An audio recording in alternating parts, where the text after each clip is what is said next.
குத்தடி குத்தடி சைலக்கா, குனிஞ்சு குத்தடி சைலக்கா, குடத்தை வச்சு கும்மியடி, குட நிரம்ப தண்ணியடி என்று வாழையடி வாழையாக வாழ்ந்து வரும் என அன்பார்ந்த தமிழ் மக்களே,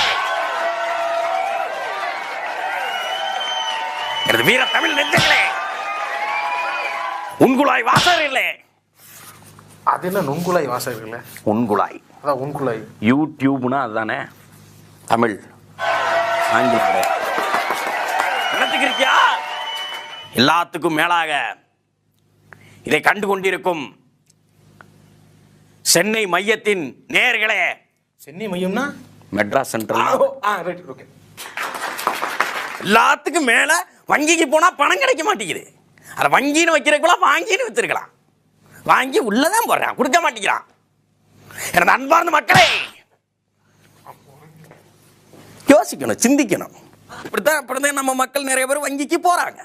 இப்போ உள்ள வங்கிக்குள்ள போனோடனே ஒரு சிட்டை ஒன்று கொடுக்குறான். அந்த சிட்டையில் இப்படி கட்டமாக கட்டமிட்டப்பட்டிருக்கு. அதில் நம்மளோட பெயரை எழுதணும். அதில் இப்போ தமிழில் எழுதியிருக்கணும், எழுதலை. என்ன காரணம்னா அது விட்டுவிட்டோம், அது தப்பு பண்ணிவிட்டோம், அதை அன்றைக்கே செஞ்சுருக்கணும், செய்யலை. அப்புறம் ஒன்றும் பண்ண முடியாது. இப்போ என்ன ஆயிடுச்சு, இப்போ எப்படி ஃபில்லப் பண்ணுறதுன்னு தெரியலை.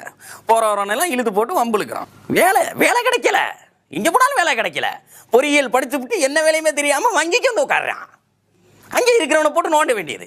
மொத்த அலுவலகத்துக்கும் ஒருத்தன் தான் வேலை பார்க்குறான். இது எல்லா அலுவலகத்திலும் இருக்கிறது. கேட்கணும், எல்லாத்துக்கும் நிற்கிறான். பால் வாங்க போனா நிற்கிறான் பேங்க்கில், உரம் வாங்க போகிறவன் பேங்க்கில் வந்து நிற்கிறான், விவசாயம் பார்க்குறவன் பேங்க்கில் வந்து நிற்கிறான். ஏன்டா நாங்களாம் நான் பேங்க் போய்கிட்டா இருந்தோம்? ஏன்டா எல்லாரும் பேங்க் போகணுங்கிறிய?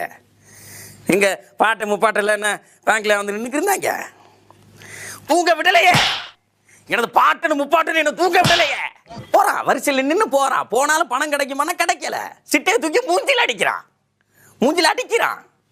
காலையிலேருந்து நிற்கிறான். காலையில் 8 மணிக்கு கலப்பையை பிடிக்க வேண்டிய வரிசையில் போய் நிற்கிறான். நைட்டு 12 மணி வரைக்கும் நிற்கிறான். அப்பயும் பணம் கிடைக்குதா? கிடைக்கல. நம்ம அதெல்லாம் சிந்திச்சு பார்க்கணும். பணம் கிடைக்கலையே, தூங்குறான். அங்கே போய் வங்கியில் வரிசையில் உட்காந்து ஏதோ பேருந்தில் சன்னலோரத்தில் இருக்க கிடைச்ச மாதிரி தூங்குறான். இப்பெல்லாம் தூங்கக்கூடாது. எப்படி தருவேன்? அப்புறம் எப்படி பணம் கிடைப்பீங்க? எப்படி வாங்குவேன்? அவன் மாமனை உட்காந்துருக்கான், கோப்பனை உட்காந்துருக்கான் கொடுக்குறதுக்கு. அவ்வளவுதான்.